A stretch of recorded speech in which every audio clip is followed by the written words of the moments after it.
A long, long time ago, before tall towers touched the sky, before shiny golden domes sparkled in the sun, there was just the land. Lots and lots of forests and rivers. The Moskva River flowed by, nice and quiet. It made its way through the old earth, and right here on its banks a story started, a story about a city that wasn't even built yet, like a little whisper in the big Russian forests. Gap 2S. People who dig for old things, archaeologists find clues. They find small villages from a very long time ago. People lived here. They hunted in the thick woods. They fished in the clear water. Their life changed with the seasons. It followed the way nature worked. These were the very first people of Moscow. We don't know their names anymore, they're lost to time, but because they were here, they helped start something new. The first time Moscow was written about was later. It was in the year 1147. An old history book tells about a meeting. It was Prince Yuri Dolgoruki. That means Yuri the Long-Armed. He invited another prince to a place called Moscow. They had a big dinner. They talked. This is the date people often remember for Moscow. Then, like a big storm, trouble came from the east. It was the Mongol Golden Horde. They were strong fighters on horses, very fast and tough. They moved quickly across the lands of Ruses. Cities couldn't stop them. Kiev, a very old and important city, was attacked and robbed. It was a time of big changes and trouble. The way things used to be fell apart. It was like a dark time for the land. A shadow covered everything.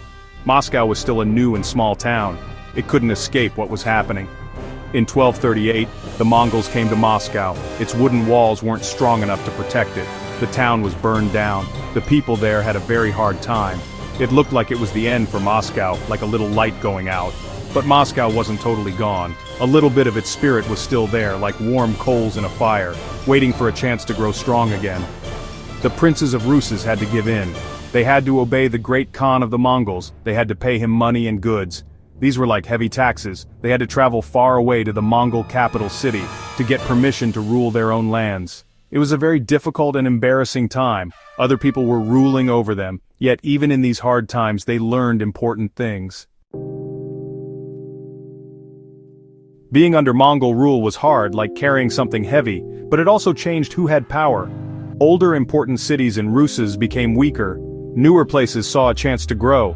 Moscow was one of these places. Its princes really wanted to make Moscow strong. They had long-term plans. One of them was Ivan I, called Kalita, which means money bag. He was very clever. He tried hard to get the Mongol Khans to like him. Ivan Kalita got a very important job. He became the main person to collect taxes. He collected taxes for the Mongols from many parts of Rus. This brought a lot of money to Moscow. It also made him powerful. He used this money in smart ways. He bought more land and made Moscow's area bigger.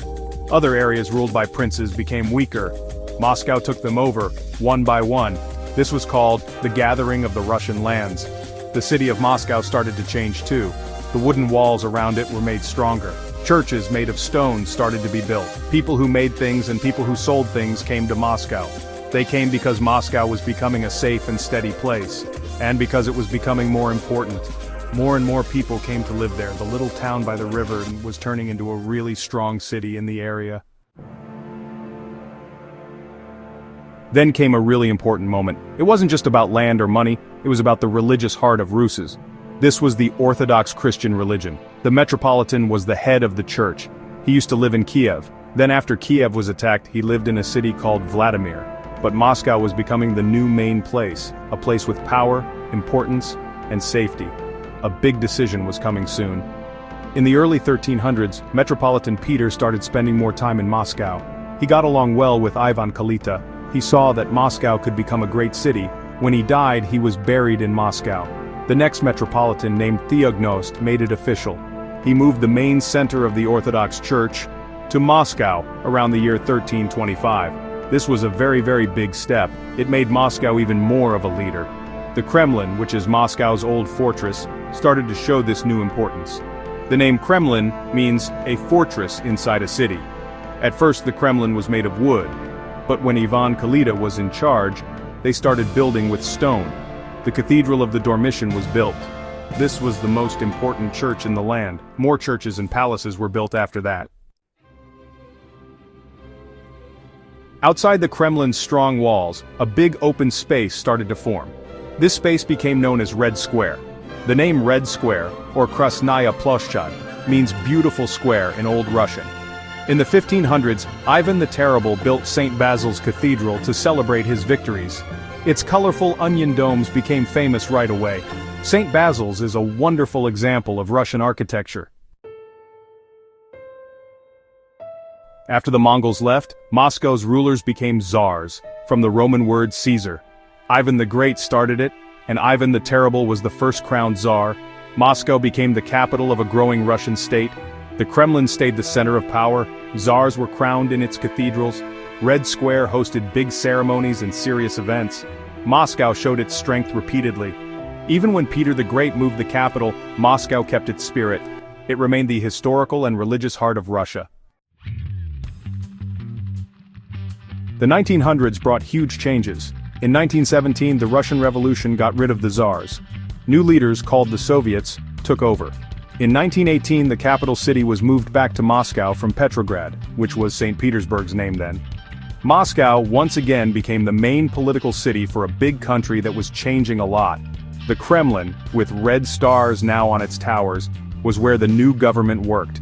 During the Soviet times, lots and lots of factories were built. Moscow became a very important city for making things. Factories popped up all over the city. Many more people came to live in Moscow. Finding homes for everyone was always a big problem. Huge new apartment buildings were built, and the city got much, much bigger. People had a new idea for Moscow. They wanted it to be a modern, socialist capital city, showing the ideas of the new government. Big, amazing building projects were started. The Moscow Metro, the city's subway, was like a palace underground. Its stations were decorated with beautiful marble, colorful pictures made of tiny pieces, and fancy lights. It was amazing work by builders and artists. Wide new streets were made through the city. Big, important-looking government buildings were put up. The Seven Sisters' 7 giant skyscrapers, built in a special style called Stalinist style, really stood out and changed how Moscow looked forever. Yet all this change came with a price. Many old, historic buildings were torn down. When the Soviet Union ended in 1991, it was another big turning point for Moscow. The city started a new chapter, with fast changes in money and how people lived. Moscow started new ways of doing business, and became a lively, busy place for trade. New businesses grew quickly, money from other countries came into the city. Moscow was connecting with the world again in ways it hadn't for a very long time. People started working hard to fix up Moscow's old historic places. Churches that had been closed or damaged were carefully rebuilt and made holy again.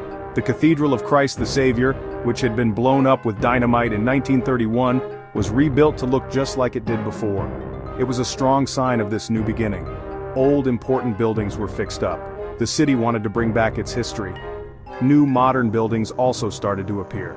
Shiny skyscrapers went up in new business areas like Moscow City, which has buildings that look like they're from the future. Big shopping centers and places for fun were built. The city's roads, transport, and other basic things were made better.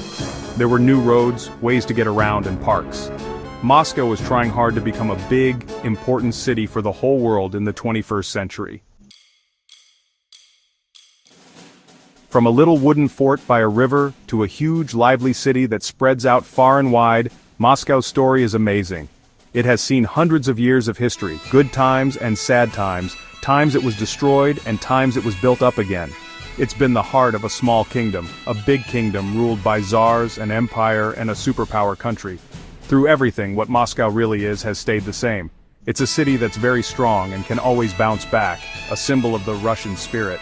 The Kremlin and Red Square are still powerful signs of its long history. People come from all over the world to see them. St. Basil's colorful domes still make people say, wow. These places are more than just old stones.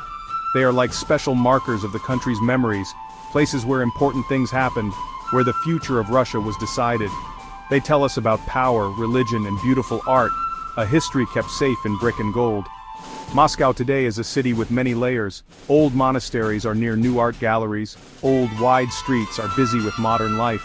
It's a place where old traditions meet new ideas, where the important past meets the exciting present. It keeps changing and growing, but it's still clearly Moscow. Its special personality is still strong, and its story isn't over yet. Moscow shows us how a place can be important for a very long time. It's a city that has been at the center of Russia's history and culture for almost 900 years. A city that feels like it will last forever.